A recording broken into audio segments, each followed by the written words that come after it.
Hello, everyone. Welcome back to the Entrepreneur Investor Connection.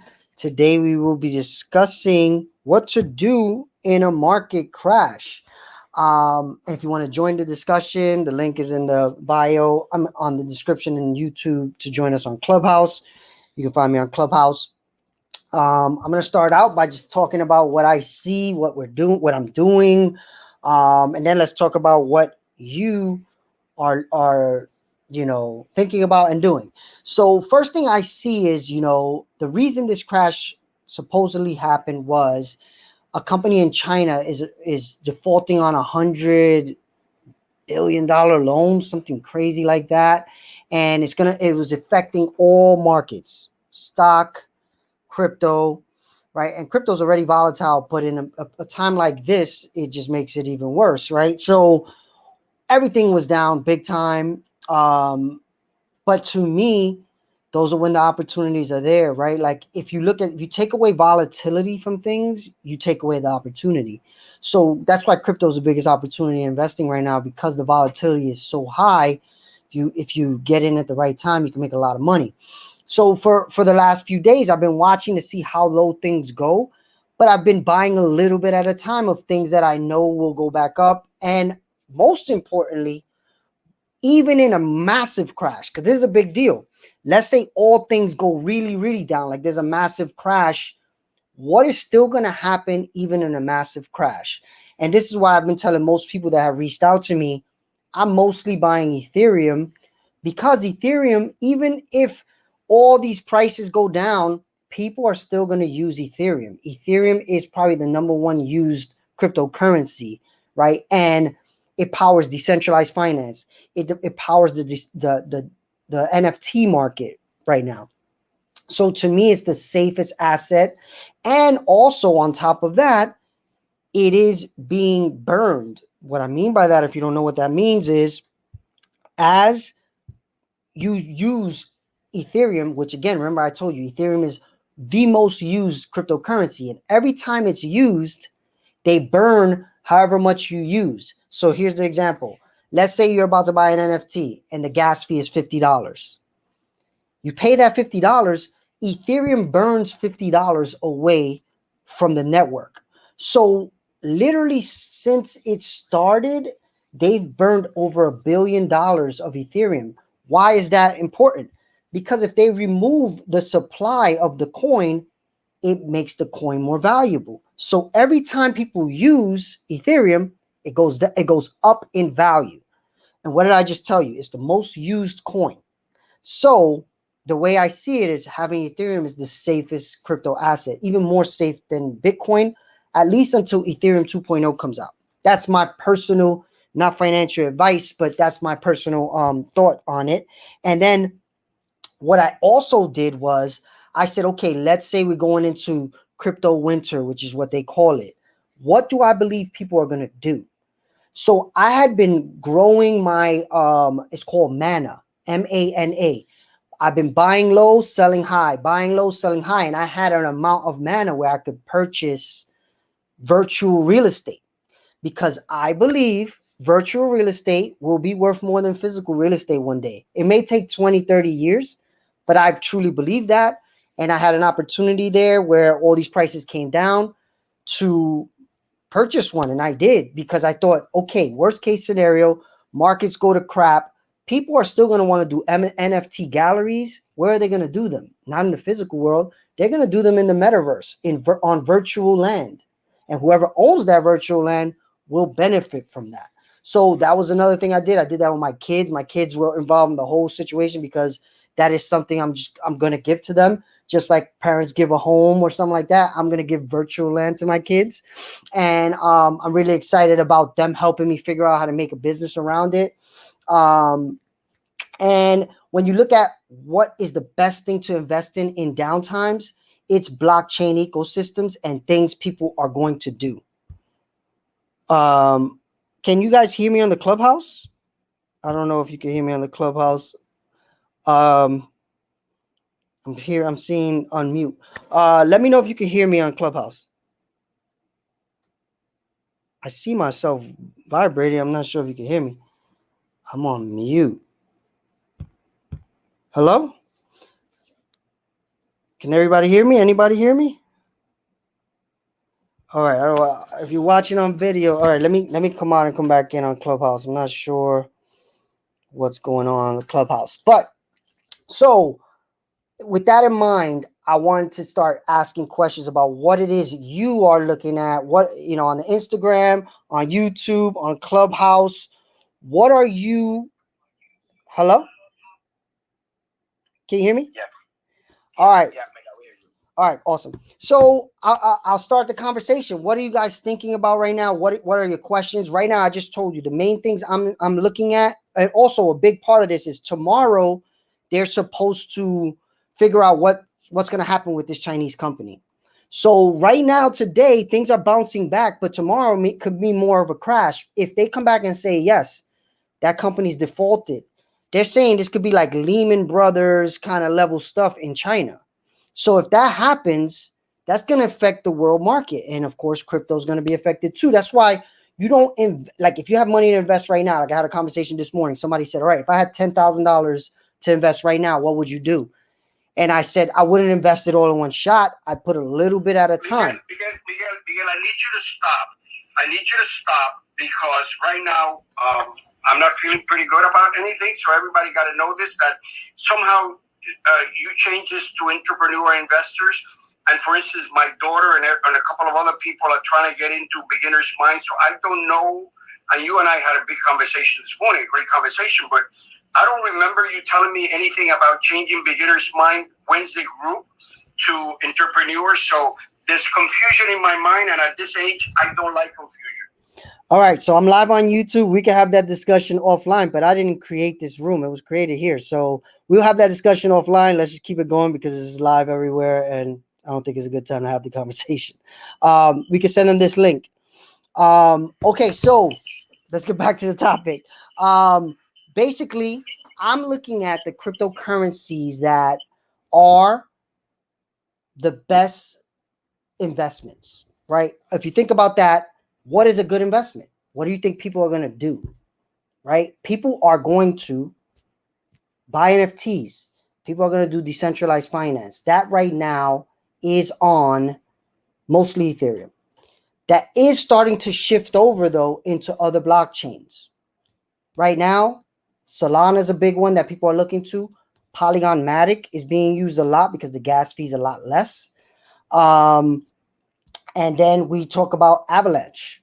Today, I know Avalanche has been a big topic for me. China. Yeah, the Chinese company, who knows? Tomorrow we'll find out what happens.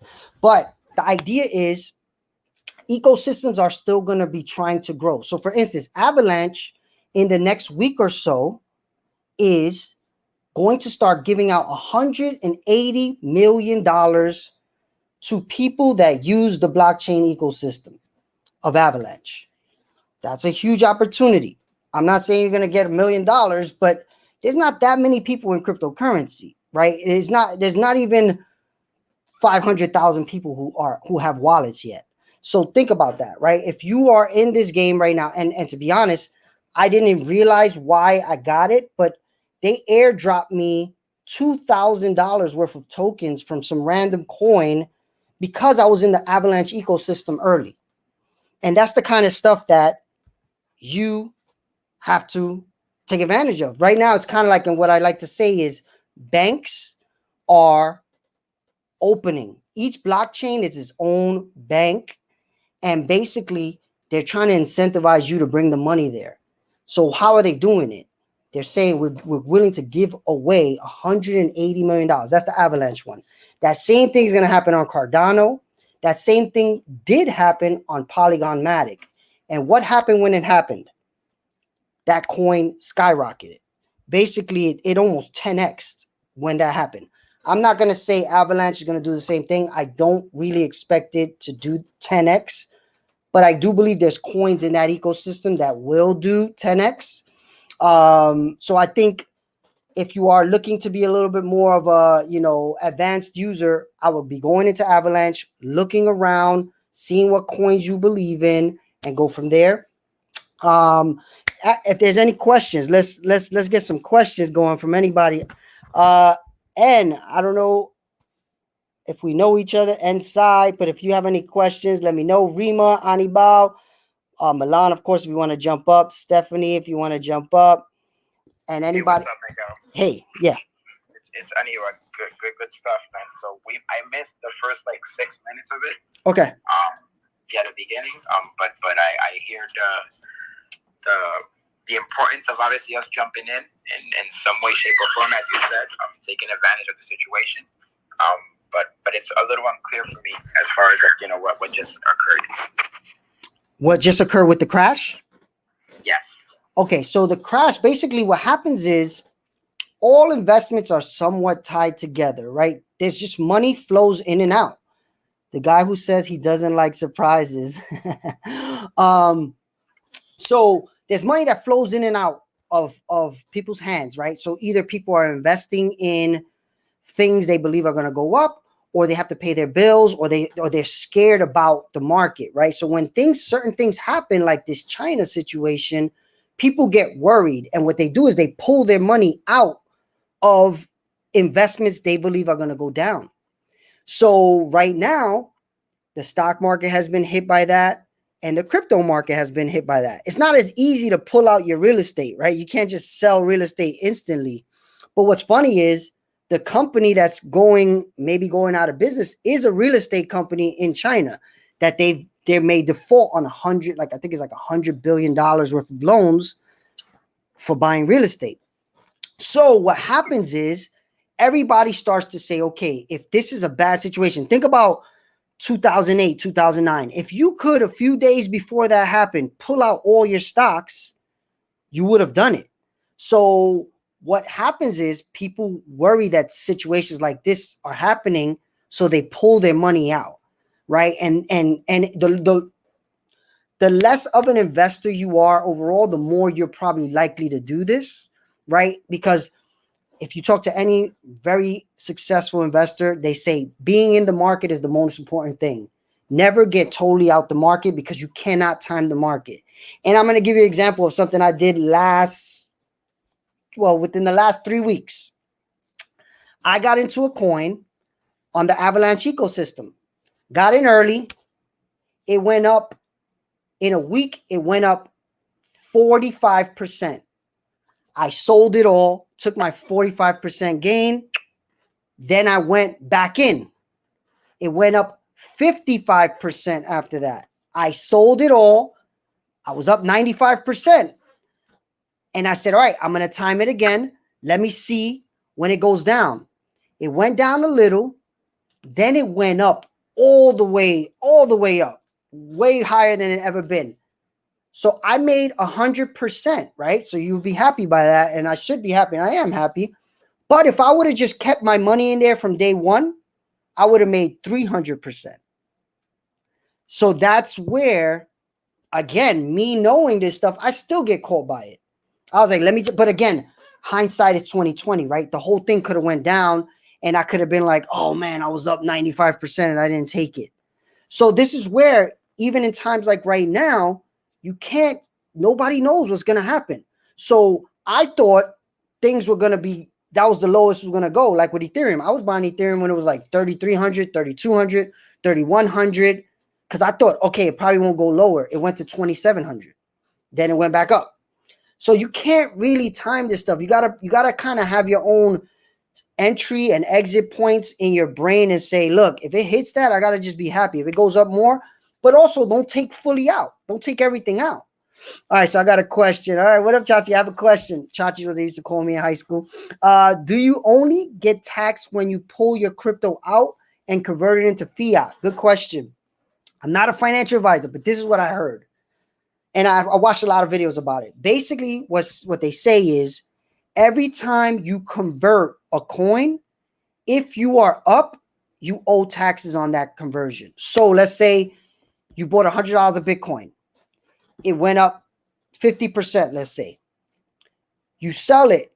So now you made $50. The government wants tax on that $50. Even if you never bring it back to your bank account, the government is going to say you'll tax on $50. Whatever percent is based on your current tax rate, based on your salary. But, and this is something I'm going to have a fun time with taxes this year. Every time you trade from one coin to another, that happens. So let's say I bought Bitcoin when it was $10,000 and today it's worth 50 or 40, whatever it is. I'm up a lot, right? But let's say I convert that to Ethereum because I believe it has a better shot. I still owe taxes on that gain this year. But in the long run, if you think about it, you were going to pay that taxes anyway. It's just when you pay it, right? So if you, here's the example. Let's say you would have just kept and not traded and Bitcoin went up to 10x. Whenever you sold it, you were going to have to pay that 10x worth of tax. But now you're paying, let's say 40% of it because you're out now, you're switching, and then you're going to pay the rest of the 60 later. Does that make sense? Does that make sense to everybody?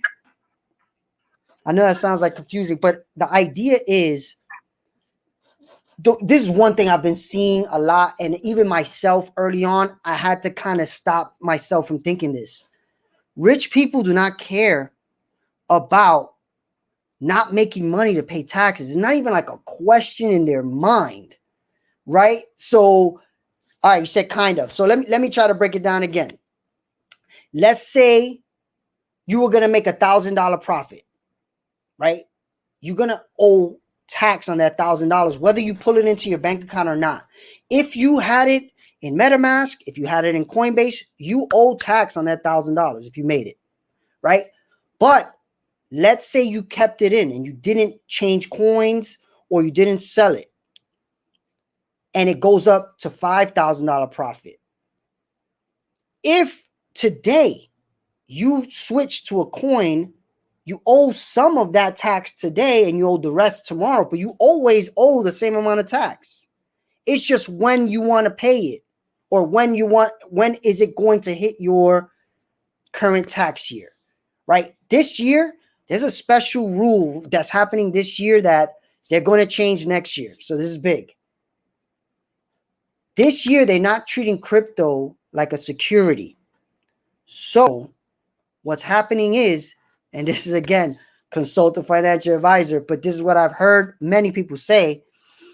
Let's say you're down. Like, look what just happened today. Let's say you bought Bitcoin when it was $4,000 and it went down to $3,000. You can sell the Bitcoin. You can't do this with stock. You can only do it with Bitcoin right now because they haven't turned it into security. Let's say you sell it right now, then you have $1,000 tax break, right? So now you could write that tax loss off on your taxes, and then you could rebuy it. Again, this is not financial advice, but let's say you did that. Then you would get $1,000 tax break, and you would still have the same amount of coin you already had. That's possible only for this year. They say they're going to change it next year, but right now it's still a thing. Again, all I can do is tell you what I've heard and some of what I'm doing. But that's a thing that's possible right now. Hopefully that explained it to you, Julio. Let me know. Of course, Julio, you can text me or anything like that. That's fucked up. What was fucked up? I didn't hear what it is. People are, I'm on Instagram Live, YouTube, and of course, Clubhouse. All right. In Clubhouse, since, if you want to join the conversation, come to Clubhouse or text anywhere you're at. So Anibal and Rima, and I don't know, and if you're interested in talking, what are you guys looking at right now? Any questions? Because I'll be honest, this is a great time to start dipping your toe in. Again, don't put all your money in. If you got, let's say you have a $500 to invest today, don't just put $500 in one shot. Put $100 now. Look to see where the price is going, because it could go down more. Then put 100 if you see it go down.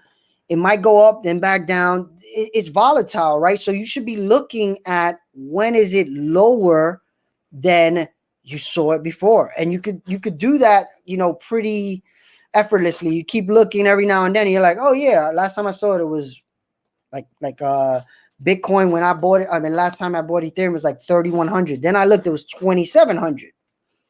So I was like, all right, and then it went to 3,200. I'm like, oh, I'm not going to do it now. Then it came back down to 3,000, right? So it does that. And if you look enough, of course, some people can afford to do that more than others. You can start to somewhat time it. And of course, I mean, time it in the aspect of you don't buy when it's up, buy when it's only going down. And that's a big problem that I see in most early investors. They want to buy early. I mean, buy when it's going up. It's like an adrenaline thing, like, oh, it's about to go up. It's going to go up. It's going to go up forever. I better buy right now. But that's not the truth. All of these coins, they go up and down, up and down, up and down, down, down, down, up, up, up and down, down, down. So it just keeps always happening. So you need to just make that part of your strategy where you say, all right, I feel like buying right now, but is this a good time to buy? Because the price is higher and it looks like it's continuing to go up. So any questions around any of that? No, I agree with you, Miguel. I don't think, like, never feel like you're going to miss out on the coin. Well, you may miss out, temporarily, but when something is running, like, unless you're catching it, like, at the beginning of the run, don't stress about it, because there's always going to be another coin. There's always going to be another run up. You know what I mean? Just like as Miguel was saying, just to reiterate, like, don't stress about the current price and stuff. Just wait for it to come down, because it's eventually going to come down some sort of a percentage, and you can dollar cost average into it. And no, yeah, 100%. Yeah, what you were gonna say? I was gonna say, like, as new investors, a lot of times people are really afraid of taxes, exactly what you were saying. And that's one thing you shouldn't really worry about. You know what I mean? You should have a long-term portfolio and a short-term to medium-term portfolio, depending on what your strategy is, right? So if you're investing for long-term, taxes shouldn't even be on your mind, because, long-term, capital gains taxes after a year and a day, like long-term capital gains taxes applied. But like for the short term, let's say you put $1,000 in and it turns into $10,000 in a month, which is highly possible to happen all the time. Let's say, like, living in New York, right? It's considered ordinary income, so you're taxed based on. Yeah, it's like if you just got a $10,000 job for the week, right? Right, exactly. So let's just say, you made $10,000 off your 1,000, right? So you're only going to be taxed on 9,000 of that, because $1,000 is your principal. The original, right? Yep. So out of that 9,000, you're going to have to pay, let's just say, I'm throwing a random number, right? Because up in New York, it gets really high. Let's say 40% of that, right? So you're paying what, 40% of 9,000 is what, like $3 grand or something, a little more than $3 grand, roughly. Just I'm not doing the math like on the calculator, but yeah, I mean, you're gonna pay $3 grand. I'm making so you're paying $3 grand, so you just made $6 grand. Yeah, you know what I mean? Like, are you really gonna be upset about that? Like, you got to pay $3 grand on taxes where you just made $6 grand off of $1,000 investment, and you got your $1,000 back. I think where it comes from, the tax thing, and this has happened to me personally. So as an entrepreneur, I get it. It's the worry that you won't have it when you owe it, right? So like, I've literally, there was a year.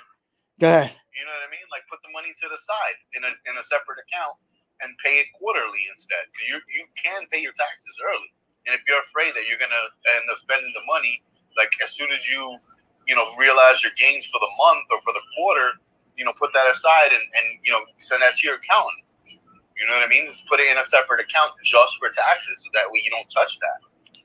And if you do it in a savings account, which is harder to touch than a checking account, you know what I mean? Like, that's another step that you got to go through, which makes it a little more of a hassle for you to take the money out. Yeah, exactly. What I tell people is make another wallet. No audio on my IG live. Hold on. Let me see what's going on. I'm gonna come back on IG. I'm not sure why my IG just went no audio. Hold on. All right. So what I think though is, one way I've been telling people is make another wallet.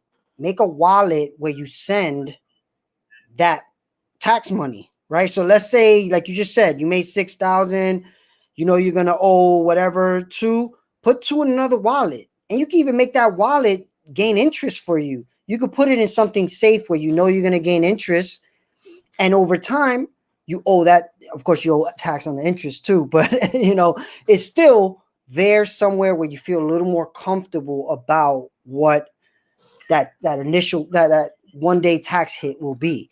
You know, I just feel like one of the major things as minorities, we and just most people that are like not rich, we worry about taxes too much. Rich people don't worry about taxes. Not at all, man. Because there's tax havens, and there's That's a whole other thing. IRA, you can fund it yourself $6,000 a year. You know what I mean? Like, if a maximum, you can put in up to $100 and something $1,000 of income. It's like, yo, that's how Peter Thiel got off. Yeah, exactly. And that's what I'm looking at right now, actually. I'm looking at how to set up things like a trust. I already have an S Corp because I'm an entrepreneur. So you can do things through corporations. Of course, I haven't done it yet. I've been just going. This year, though, again, like you're saying, and I know I'm going to have to pay taxes. I'm going to have to pay a lot of taxes. So what am I going to do? I'm going to pay an accountant to set up my system in the best way possible because that's a tax write-off, right? So even if I have to pay half of what I'm going to owe the IRS, at least I'll have a setup going forward that will be the best scenario for me continuing to invest in crypto and anything else. I'm working actually with a few people on that right now to figure out the best setup because there's all kind of, like you said, the rich people, they do not worry about taxes because they set it up in a way where they pay the least amount of taxes. Of course, not there either. I've had years where I've paid more tax than most people make in a year, and it's devastating. I understand. But like you said, you could pay it over time. You could do a bunch of different things. It's not like, you know, you're going to owe tax, you go to jail the next day, right? That's where I think a lot of people worry about making too much to pay too much tax, which is crazy to me. And I want to start like changing that mindset. Don't worry about the tax. Try to make as much as you can. There's all kind of systems coming up to help you with that. So that's one big thing. I'm glad you said that. And anybody else on the stage or anybody want to come to the stage, have questions around what they should be doing or what they're seeing. If you're just coming in to recap the room, I'm talking about, you know, what I've been doing, which I've mostly been investing in Ethereum because I think Ethereum is the best bet right now. But I've also bought virtual real estate because I do believe even in a bad market, people are going to do that. And of course, I'm looking at that as a 20, 30-year investment. I do believe in 30 years, just like right now with the internet, online locations, online things are going to be worth more than in-person things, you know. So that was another thing I took the opportunity with all the prices coming down to jump in. Any questions? Jeff, you just jumped up. Do you have a question? I don't know if it's a question or a statement or more just clarification, even though that's what the question pertains to. So like something I've realized since crypto has been occurring, a lot of like my friends that were doing stocks or were manipulating or thinking that they were manipulating the stock market, fake shorters, I like to call them. They're kind of doing the same scenario. Like they're still looking at crypto like stock, which unfortunately is really crazy, given the fact that stock, you know, is more of a live kind of a scene. But I guess my question or something of clarity is, they really don't take me serious when I be telling them because they think it's the Wild Wild West right now due to taxes. I be telling them because like for a moment they were hating on me for Doja, and then when Doja went crazy, you remember that? Yeah. They all jumped on when it was like 40 or 30, and like I guess they doubled their money. And then between Doja and other cryptocurrencies like the BS ones, they made a good chunk of change. But something that they believe is that if they don't move that money outside their accounts, there is some sort of tax safe haven where they can keep reinvesting it. Now, I know for a fact because I've owned stocks or whatever the case is. They're treating crypto like stocks. So, but they're not officially stocks yet. They're not securities just yet. They're treating them somewhat like it, but there's some rules that stocks have that crypto doesn't have just yet. Like, but I guess just the clarity of the point real quick is when it comes to taxes, they're treating them the same, right or wrong? Yeah. They in certain ways. In certain ways, like I was just saying, like somebody just said on Instagram, the depreciation thing, right? So if you sell a stock, let's say I buy Tesla today, it goes up $500 in less than 30 days. If I sell it and then buy it back, actually it will happen the opposite way. If I wanted to Watch lose to beat taxes, it goes down and I sell it and then buy it back to beat taxes. That there's a law against that. You can't do that.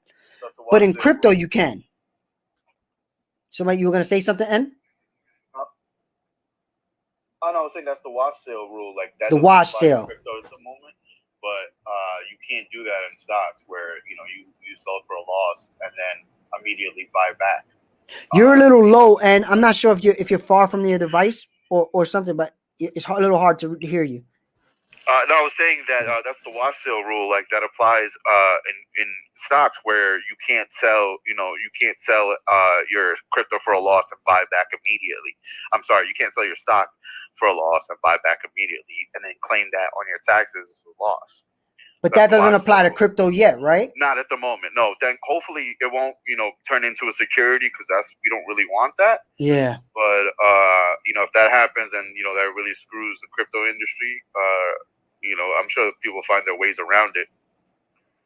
Yeah, and I guess like that's kind of like the subject matter that I have like with like I guess my crew or like people that I deal with when I have this subject matter is that most of the people because I think Mike says it all the time. There's only 5% of the world that's really in crypto, and I think even within that 5%, majority of that percentage doesn't even know what the fuck they're doing. They just walk around. They just walk around with with a hat on and underwears. But the truth is like they're buying like what I'm saying is with my crew I can only say is they're buying the currency and then they're buying another currency with their profits. And they think that they're not taxed. Am I wrong to say that they're not taxed, or am I right to say that they are going to get taxed on that? They're definitely taxed on that. Any trade, even if you go into a stable coin, so if you buy, you have Ethereum, and like while you're holding Ethereum, the price of Ethereum goes up. So like let's say if you bought $100 Ethereum, it goes up to 200, and then you buy Tether with it or USDT or any other stable coin, you're still paying tax on $100 of that Tether. No, correct. Every exchange is a taxable event, like Mig Tats is saying. Every exchange is a taxable event, whether you lost or made money. That happens, whether it's a stable coin or another coin. Yeah. Unless you broke even, though, right? Because if you break even, then it's not really like you're still gonna have to file, but it's not. You didn't make any profits. So you didn't make exactly. So there's no tax. So one of the early things I learned and people were doing, I'm like, why are you doing it that way? Is I knew people that were buying crypto on Cash App, sending it to Coinbase, and then trading. And I'm like, but you're going to pay tax. But no, they're not going to pay tax because they do it so quick that the price doesn't change that much because they wanted to get into crypto from their bank account faster than Coinbase was allowing. So what they would do is they would buy on Cash App because it becomes immediate on Cash App. And then they send it to Coinbase, swap it, and then send it to their wallets, their matrix wallets. But y'all don't really be buying on Cash App though. Yeah, I don't buy buys on Cash App. So people that don't know, noobs. I buy on Cash App. Yeah, I buy on Cash App too. So where would you buy to have the fastest use of it? Because when you buy on Coinbase, it takes 7 days before you can send it out. Kraken is a couple of days. Usually depends. Like I think the first time they put a hold on your account for I think 3 to 5 days. But where are you based? Because I'm in New York and I know I can't even use Kraken. I'm not gonna state where I'm based, but because I'm using different services that might shouldn't have access to. But even on Coinbase, so you could even do the same thing on Coinbase. The thing is like the way they have it set up on Coinbase, if you do ACH anywhere, right? There has to be a clearing period, right? So that's what I'm saying. Right now, for me, the way I have it set up, it takes me 7 days before I can move money off of Coinbase. Well, Miguel, hear me out though, right? So if you use your debit card, right, which you're gonna get like a hit with a percentage, probably like 3% rate on that, right? So like if you did $1,000, you're gonna pay 3% on that, right? You can move your funds immediately if you use a credit card. But so that's 3% plus Coinbase's percent. That's why I kind of like the Cash App move because you just buy Bitcoin actually Cash App is a lower cost to buy Bitcoin too than Coinbase. So you buy it on Cash App, send it to Coinbase, and you could do whatever you need to. You can't set. You can just get market value of Coinbase. I mean, at Cash App, you're not exactly getting the most bang for your buck at that point, you know. But I'm more saying if you want to buy other stuff, right? Like I'm not saying because I want Bitcoin. I want to be able I to. don't understand what you're saying, but like if you're buying off a Cash App, right, you're still paying their fee. You know what I mean? They're still getting their cut of Definitely of the Bitcoin that you're buying. And I wonder if I'm getting hit with that 3% on Cash App too. You're probably getting hit with something over there because I mean they're still doing it through your debit card or your bank account, and they need to get their money too. Yeah, of course. I mean, that's the thing. You just use Coinbase. Might as well just take the L. You know what I mean? It's not that bad. 3%. So, but this is the thing with me. The Coinbase L makes more sense. Yeah, it's really not that bad. 3% is really, And then if you're really smart about it, do an ACH and just ahead of your investment. You know what I mean? Like, so that's what I do. If I see in the charts, like next week is gonna go, it looks like it's gonna go down, I'll put in because I know 7 days. But sometimes like this week when it comes really quickly, because this is the thing with me, I operate mostly in the matrix, right? I'm not keeping coins on Coinbase. I buy stuff, I send it to the matrix, I get interest like immediately. So I don't want to sit there for 7 days because I could do so many things with it by then, right? So I try to get it in and out as fast as possible within crypto. You're doing a little more advanced, Yeah. More advanced stuff than most people. You try to explain Avi to somebody or compound is a whole other story. Exactly. But for the average investor, you know what I mean? Just think ahead. Like, all right, like if you're trying to buy some crypto in a couple weeks or something, you just want to hold, just throw some money up there, let it sit. It's just a bank account. As long as you have your 2FA set up and your other security set up on there, like, you should have at least 2 levels of security. You're straight. You don't have to worry about it going anywhere. Exactly. Like at the end of the day, if you're not as advanced, what I do too is because Coinbase allows this, and I did this week too. They'll let you trade the money you bring in. It takes 7 days before you can send it out. So I bought Cardano that way. I bought Solana that way. I bought some Ethereum that way too. But there were some things I wanted to do. Like for instance, I wanted to buy that property in Decentraland, and I needed to buy more mana, and mana was at a great price. So I basically was able to move faster because of Cash App. I went through Cash App and the money got to, the matrix faster, and I was able to buy that property. If it wasn't for that, I wouldn't have been able to buy that property. I would have had to wait, hopefully the price not go up 7 days. So having that option for me was crucial. I would not have that property if I didn't do that Cash App thing. So that's more of an advanced thing, like he's saying, but you got to start playing around with all this stuff. The only way I learned that is from months of playing around with all this stuff. And I was in the position to use it when I really needed it. I wasn't learning it when I needed it. That's kind of why I create all this content. I want people to start playing around. And this is a good time. Prices are down. Put a couple bucks, try to go into the matrix. All these things are the future. And the earlier you learn them, the more you'll be able to take advantage in times like now. So there's a question in Instagram Live. All right, so I want to take advantage of Puerto Rico with the no capital gains. Me too, but you got to live there half the year, and there's no way around it. You definitely have to live there half the year. So I'm looking at that too. All right, that's light, half the year. No, that's way more complicated though. See, it seems like it's only you got to live half the year, but you got to pay at least $10,000. You got to donate $10,000. Yeah. You got to quote unquote donate $10,000 minimum every year.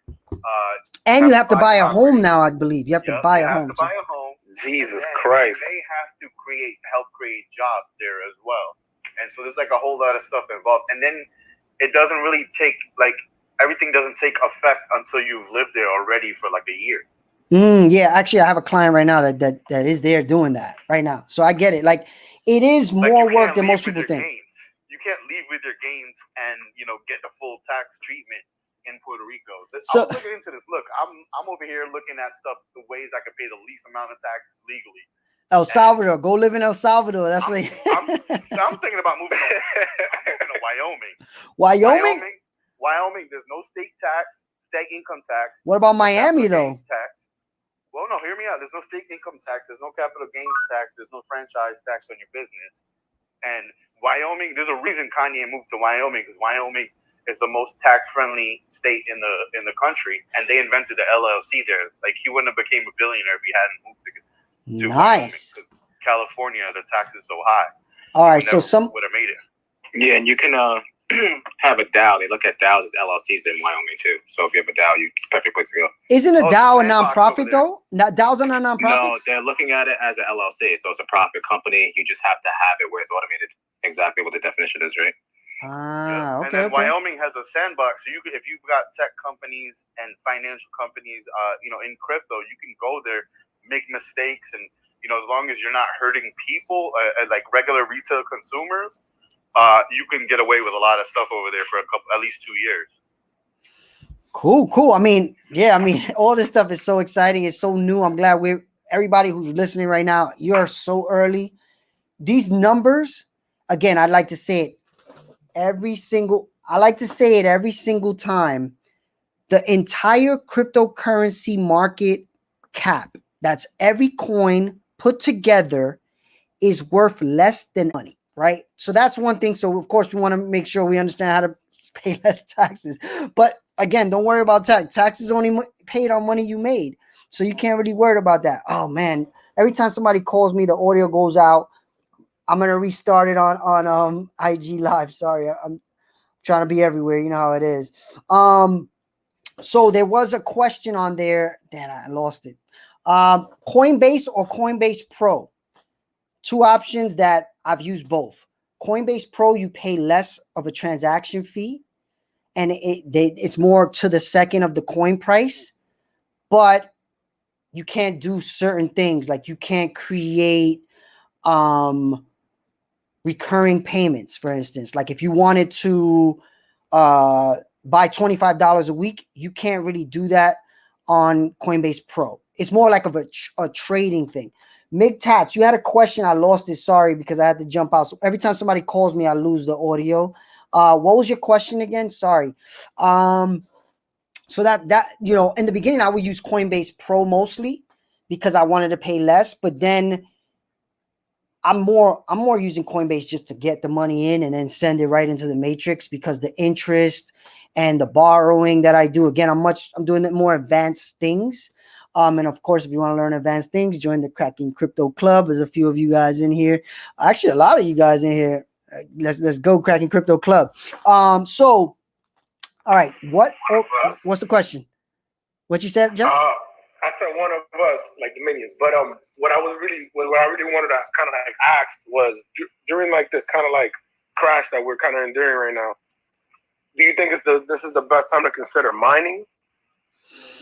Which coins? Because certain coins, it costs a lot of money to mine. I know people that went broke mining because basically, depending on what you're mining, you got to update your rigs a lot. There's a lot of things. There's the energy cost, right? That's why people look for low cost energy places or energy that's going unused, because that all cuts into your margins. I personally haven't looked into it enough because I've heard too many people that gone broke doing it. So I'm like, I'll stay out of that. There is an opportunity. Of course, you got to be kind of rich for this. If you own 32 Ethereum, you can become a node, and it's kind of like you're mining. You're getting they give you interest on that coin, so you get just free money pretty much for being a node and having 32 Ethereum. But having 32 Ethereum is like $100,000 right now, so it's not easy to get. But if you have that, they say that's gonna be like having a salary. Like I think they say like you're gonna make like $60,000 a year if you're able to do that, something like that. Well, who's getting paid all the transaction fees? Yeah. Mm-hmm. I guess more towards. Sorry for cutting you off, bro. But I guess more towards the mining, given the fact that like you have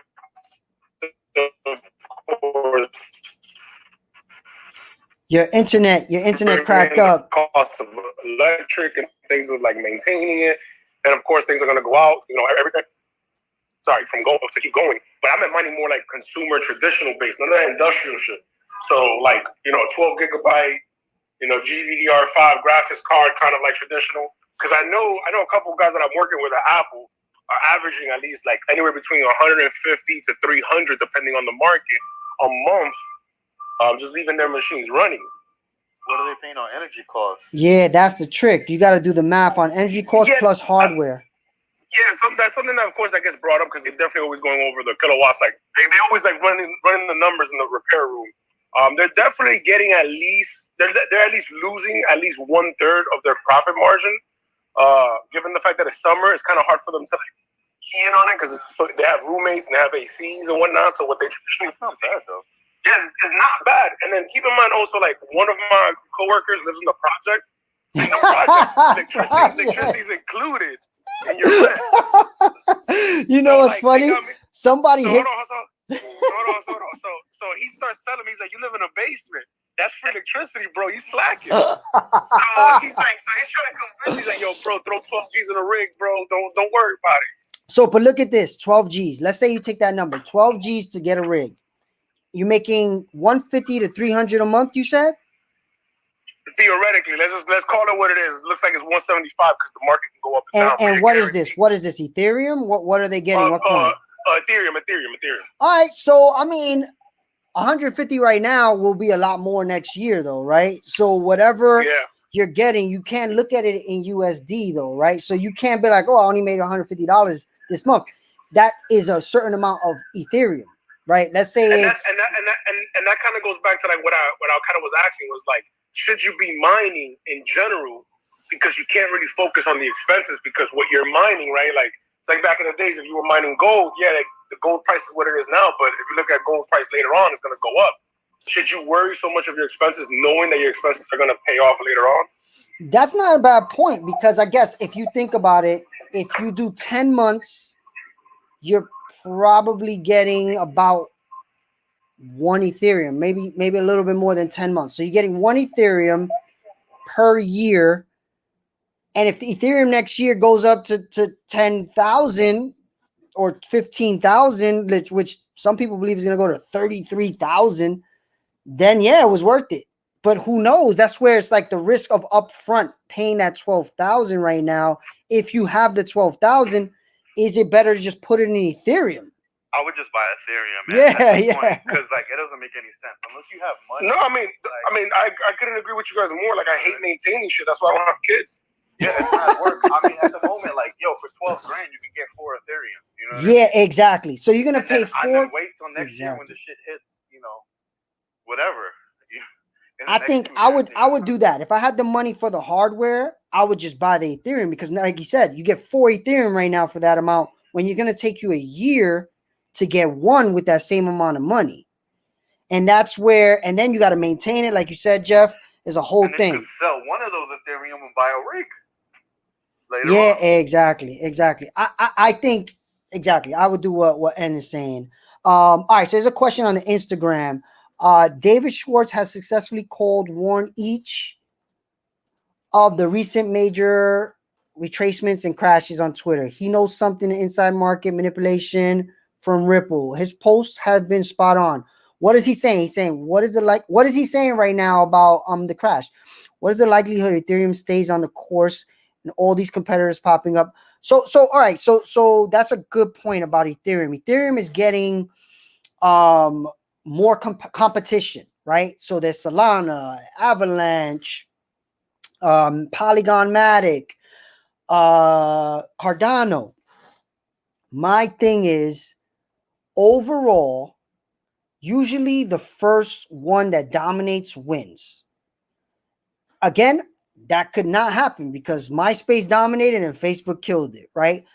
But for the next year, until Ethereum 2.0 comes out, Ethereum is burning the same amount of gas fee as is spent every day, all day, every day. So to me, that is the most used cryptocurrency right now. Everybody buying NFTs, they're doing it there. Most people on decentralized finance are doing it there. Within the next full year, I think, at least up to 2.0, there's no better bet than Ethereum in my safer bet. Of course, you can make more money on other coins, and I'm doing that. I'm investing in coins that I believe will go up more in value, but they're not as safe. Ethereum is a safe bet. And that's why with this crash, I bought mostly Ethereum because I said, you know what? I'm going to stop being a degenerate for a little while and and take the safe money. Go ahead. Mike, real quick, what does can you give me more clarification on gas? Okay, gas fee is kind of like a transaction fee. So every blockchain has a gas fee. So anytime you try to do something on Solana, they charge you some Solana. Every time you try to do something on Avalanche, they charge you some Avalanche. That's why those coins tend to go in value, because you need them. When you say they charge you, when you say that, you talking about Coinbase, you talking about the market? Oh no, this is all matrix stuff. This is matrix. So all right, let's say I'm about to buy an NFT. I go to OpenSea and I say, okay, I want to buy this NFT for 0.5 ETH, let's say, right? That's a certain dollar amount, but it's definitely always 0.5 ETH because that's what they're charging. When I go to buy that, a window pops up and says, okay, do you want to make this transaction? It's going to cost you point whatever 00 ETH, which is $30, $50, $100, depending on the time. So you got to pay in Ethereum that fee on top of whatever it is you're paying to buy it. Does that make sense? Yeah, it sounds like eBay and PayPal all over again. Well, that's how these networks exist, right? The way they get value is people using them, and you pay in the token, and the miners are the ones who get that reward. So whenever we pay a gas fee, they're paying the miners. Oh, okay. All right. So he just warned about ahead of time, like within a day or two. He hasn't said anything after the fact. He said that it was going to crash. What up, Memrek? What up? So to me, that's why I said right now, to me, the safest bet is Ethereum for at least until Ethereum 2.0 comes out. Instead of like what some people are doing is they're saying, take your profits and put it in Bitcoin or stable coin. What that means is, okay, let's say you're up 10,000 and you think the crash is going to go further. They're saying sell some of that, keep it in cash, and as it goes down more, then you could come back and buy. With me, I'm doing some of that, but I'm mostly putting in Ethereum because I believe Ethereum is going to grow. Why do I believe that though? Because I've been looking at these charts for months, trying to understand the crypto market. I'm not really a stock trader like that. I never looked at charts before crypto. So I kind of came to it with a beginner's mind in a way. I just said, all right, I just want to understand this. I'm not going to use any other past asset to try to understand it. I want to just see what crypto does. And what I realized is every time it's dark green with the MACD, I've said this 1,000 times, you see it in my videos, the price goes up. Every time it's dark red, the price goes down. Except now what was happening with Ethereum is even during the dark red, Ethereum was going up. Why? Why was that happening? It was happening because those charts are based on trading. So they're based on what is happening on the exchanges. They're not based on NFTs. So what I saw was these coins were pumping, and it wasn't just Ethereum. Solana was doing the same thing. The chart was saying one thing and the coin was doing another because it happened outside of the exchanges. Ethereum was going up in value for two reasons. People were buying NFTs and they were burning Ethereum every time there was a transaction. So I said, man, this is kind of crazy. There's no other coin like that. Solana's not burning every time, at least that I know of, but Ethereum is, and Ethereum is being used way more than Solana. So of course there is a problem with the gas fee. So that is a thing. But right now, there's nothing beating Ethereum right this second. Everything has the possibility to. Everything does. In my opinion, Solana has one of the best shots because of it can literally do things that Ethereum can't possibly do. So that's why I'm betting on Solana as well. All right, got any questions? That's why I copped it. I think I was watching, start cutting you off. I think I was watching one of your videos and I was just like, is really Solana that more useful if these two come down? And it's crazy how when the shit occurred in China the other day, how much Solana went up because it was the only asset that was useful during this moment. And that's bound to happen again, bro. Like something's bound to happen to BTC. Something's bound to happen. So this is the thing, right? At the end of the day, this is what I've been learning. No matter what, the downs are gonna come. So if you have like Mig's Task just said, I have more of a long-term investment strategy. I don't want to sell and pay capital gains. I'd rather just hold, but he's more willing to hold for like a year. If that's not your mindset. Oh, sorry for cutting you off. I couldn't agree with him more. I mean, like you said in one of your videos, like you're one of these three people. You're either a trader, investor, or gambler. And it's like, how you gonna this whole crypto conversation is all about strategic thinking. It's not really a tactical conversation. So I think it's a no-brainer for you to be a long-term planner when you think about crypto, especially like when it's like the internet bubble. It's like nobody was buying eBay stock saying this is going to be Duracell. You know what I mean? Amazon, right? And that's where we are. Like I'm telling you right now, I think even Amazon is worth more than the entire crypto market combined. Like I don't know, because it goes up and down so much. Sometimes it is, sometimes it's not. But definitely Apple is worth way more than the entire crypto market, right? So the idea of how early we are, if you look long enough, if you said, look, I could put this money in here and not worry about it for 5 years, that money is going to be much different in 5 years. And this is the thing too, you can almost put it in any coin that has a chance of being around for 5 years, and you're going to be up because the market caps of these things are so low in the grand scheme of things of where they will be. Again, where somebody said about it cutting into Ethereum, that's where, again, Ethereum's worth 300 billion, Bitcoin's worth like 700 billion. Imagine if Ethereum just gets to Apple. That's still like 7-8x of where it is right now, right? Just getting to Apple. And then that doesn't mean that other companies are not going to do as well. But look at the stock market. Coinbase was worth like $500 billion. Just Coinbase, right? That's worth more than Ethereum altogether, right? Just one coin that does way more than Coinbase does. That's how early we are. So the idea of it all is we're early, have a more long-term outlook. In these dips like this, think about what do you think is going to be used, what people are going to do, and have a long-term horizon. So somebody asked, Felix Hernandez, forgot the rigs to go on for helium. Somebody told me about helium too. Use one of these out your window or your roof, because basically these helium rigs, I believe, are I guess solar powered. It's what I do. I've seen them. They look like little routers. It looks pretty cool. I'm not familiar with anyone that actually owns one to actually give me like a real honest review. Well, I know one. I could connect you. Felix Hernandez. I know him. He was on my podcast. So we'll have him on the show. You're gonna have to teach us about this, Felix. You're gonna have to come on and tell us about it. We leave them shits everywhere. Put them everywhere. Heavy gems. I missed early on. Thanks, Membrek. I basically overall, I know we've been here for an hour. Thank you everybody who came by, and definitely I appreciate anybody watching whenever you watch. Overall, NFTs. Any updates on NFTs, gaming, your kids playing, making money on it yet? So that's another thing I believe people are going to do. I'm glad you brought that up, Isabel.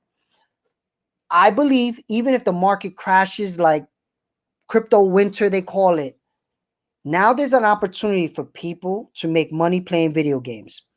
I don't know about you, but most people play video games in this world. And I have 3 young boys, and that's all they do all day. They cost me money playing video games. If there's options that can make you money playing video games, a lot of people are going to do that no matter what the prices are. So that's another thing that I look at. I haven't during this crash focused on it. I've been just trying to make sure, again, because I bought a lot of Ethereum, because where are all these games? Right now, they're all on Ethereum. Of course, they're going to be going on Polygon, Solana, stuff like that. But again, I have those too because I believe in ecosystems. I buy the main coin of the ecosystem, and I just wait, because in 10 years, if Polygon Matic is still around, it's definitely going to be worth a lot more than it is right now, right? So why not have, part of that world? We have to, like 4 of these joints on the roof. So Felix has 4 of them on his roof. You're gonna have to come on the show, Felix. I know you're out of Atlanta now. I want to know your setup. Yeah, we gotta know that setup, Felix. I'm gonna have Felix on the show. You're gonna have to be on the show, Felix. But again, I'm around everywhere. Please ask your questions. And I do have a Discord actually now. And I'm fixing it up so it's early. And definitely I have levels for people that are part of Cracking Crypto. But if you want to join the Discord, it's massideation.community. Just go in there. We're talking about stuff. I'm posting links. And definitely take advantage. Look long term. Don't be a gambler. Like when you put that money in, don't think gamble first. I'm not going to act like I don't gamble right now, but I know what I'm doing at this point. I understand the gambles. I'm not just going in and saying, I hope Doge goes up. Let's put $1 million on that to me is definitely gambling if you don't understand why you're doing it. Another big thing I do, and this is something that is a little more advanced, but I treat my cryptocurrency holdings as collateral, the same way I would look at owning a home, right? And okay, that's hard to connect those dots. If you own a home and you want to borrow off that home to buy a vacation real estate or whatever, you can do that, right? But you wouldn't do that if you didn't know that you could get that money back every month to pay that loan, right? Like you wouldn't just take a loan on your home and create more of a bill for yourself without knowing that you can pay it back. So I do that with cryptocurrency. If I take a loan against my cryptocurrency, I only buy cryptocurrencies that I know are going to pay me something every day. This is an advanced topic, but I just found something right now. If you're in an advanced world, if you stake Quick, so Quick Swap is the exchange. Again, we're on a different blockchain. This is on the Polygon Matic. I'm gonna hit you with some advanced stuff right now. If you go on the Polygon Matic ecosystem blockchain and you buy Quick Swap's coin and you stake it on Quick, and then you do it's called Dragon or whatever. You go on the website. If you want more, hit me up. You can get 40% interest on your Quick and 40% in Telcoin. Telcoin is another coin that I'm looking at that I believe one day can do well. Not financial advice, but they're giving away free Tel and 40% more. So I had a client, one of my coaching clients, they put $10,000 in it. They've been making $200 a day off putting $10,000 into this. So think about that. Let's say they took the loan. They took a $10,000 loan. They're making $200 a day. In a month, that's $6,000. That means in a month, they're going to pay more than half of their loan off. You can't do that with a house, right? If you buy a vacation real estate property, that's not going to pay you back in a month, half of it. But that's possible in crypto right now. That's why I'm saying it's almost, you're losing so much opportunity if you don't go deeper into this, because it's not going to be forever. These numbers, 40% interest is really 80% interest. That's not going to be around once everybody can do this. I've never heard of something legal. Yeah, and that's the thing, right? Technically, the government is coming after it because they don't like that, this is possible. The banks are upset as hell because why would you have your money in a bank if you could do stuff like this? They know it. $200 a day off maybe it's a little more now. I think they kept investing. I'll get the exact numbers. You're making money like the bank almost. It is a bank. It's basically you created a bank. That's what this is. You created your own bank. So what the hell you need them for? What are your thoughts on the coming regulations? I think the powers that be, this is what happens. Innovation is created, and then the innovators try to block the next innovations. So right now, America was the innovators. That's why we were top in the world. And now this innovation is coming along. And right now we're trying to stop it. Look at El Salvador's not trying to stop it. Ukraine just became a crypto. They're going to make crypto legal tender. All these other countries are going to out-innovate us if we don't change the way we are. And I think the regulations, because who's paying for those regulations to change? The lobbyists of the banks, right? Because again, you're cutting in on my territory. I'm going to try to stop it no matter what it takes, even though it's going to screw you over. And again, for us New Yorkers, we're being screwed in New York. We can't do 90% of the things people could do in other states. Why? Where are banks from? New York. So they're stopping it. They're slowing us down from being in this game.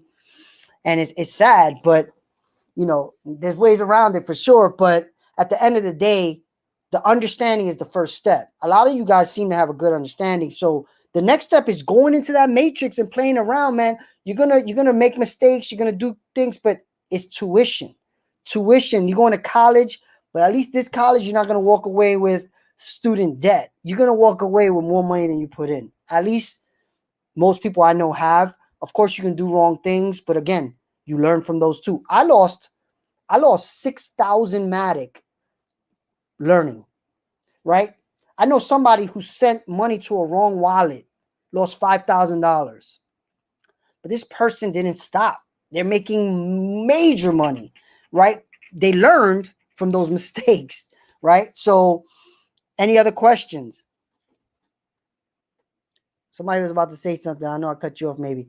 Who, where lending? All right, so I use Aave, and on Avalanche, there's a site called Benqi, BENQI, but this is where the opportunity is. Aave is coming to Avalanche in about a week.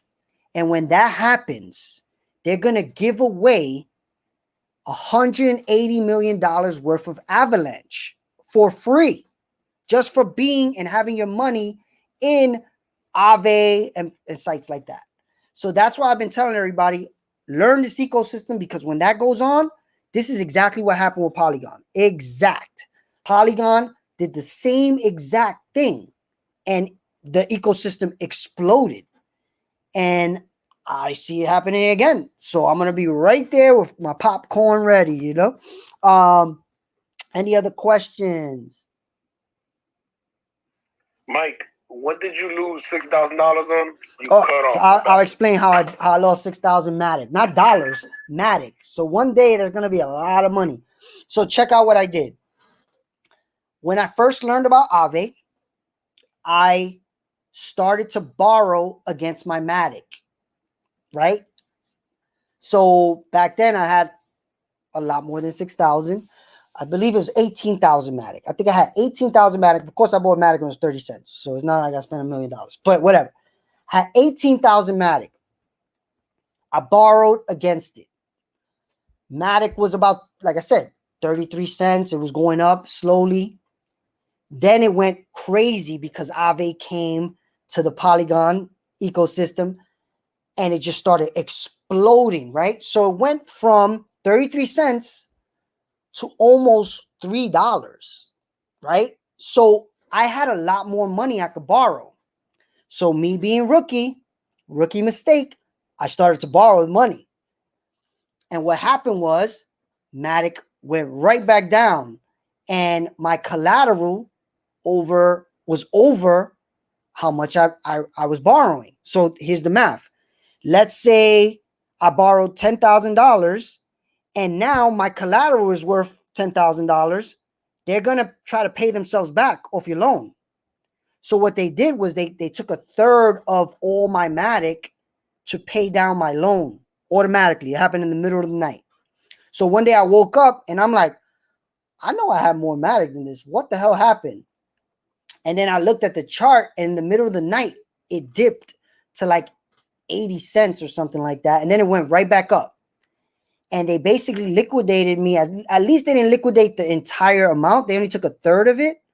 So I lost 6,000 Matic, which is a lot of money, right? But what I learned from that is there's people who do this on purpose. They set you up to pull it back fast enough where you get liquidated. So don't over borrow. But I learned a really, really, really good trick that this is worth its weight in gold. The real trick is to keep USD in your collateral. Why is that? Let's say I would have had that same problem. Let's say I would have had a few $1,000s in USDC. When that price went down, that USDC wouldn't have changed. So it wouldn't have reached the collateral level to liquidate me because I would have always had some USD there to protect the loan. if that makes sense. I know that's an advanced topic, and maybe one day you will come back and watch this and understand. But I call it like an anchor. Yeah, it's a stable coin in my collateral to make sure in down moments, like look right now, that's why I can sleep like a baby. I got loans out, but I got USD there protecting my loan. Now I'm to the point where I only borrow as much as I have in stable coins, so I can sleep like a baby throughout the crypto could crash 90% and I'm still good because I have the coin, the USD there. It's never going to reach the same amount. So that's a really, really advanced trick. I get it. And if you don't understand how what that means right now, you will. Hopefully you go in there hard and start learning so you can start trying some of this stuff. You could do this with $10. You can start this whole idea of creating your own bank with $10. And again, if you want more help, join crackingcrypto.club. This is where I help groups to do this. I will have to get my partner on as well to explain it. All right, Felix, we're going to set that up. So on this note, I got to go pick up my sons from school. Thank you all for coming by. Hopefully this was helpful. And again, reach out. Join the Mass Ideation community on the Discord, massideation.community. I'm going to put it in the chat here. Yeah, I can't type in one hand. Community. Join massideation.community for the Discord. And there's going to be a lot more stuff I'm doing. I just bought land, so we're going to have some parties in the virtual metaverse. All right, and tomorrow's Cracking Crypto Club. I got some cool stuff to show everybody. Have a good day. Invest something today. The prices are too crazy not to put something in. Don't put all your money, though. If you are going to put in a certain amount, put some of it just in case tomorrow the news comes down and it goes down further. So that's my advice to you. Thank you. Have a good rest of your day. Is there a link to your Discord? massideation.community. Put that in the browser and you can land in my Discord. All right. Thank you all. Have a good day. And remember, innovate every day. Thank you. Thanks, Mike. Thank you.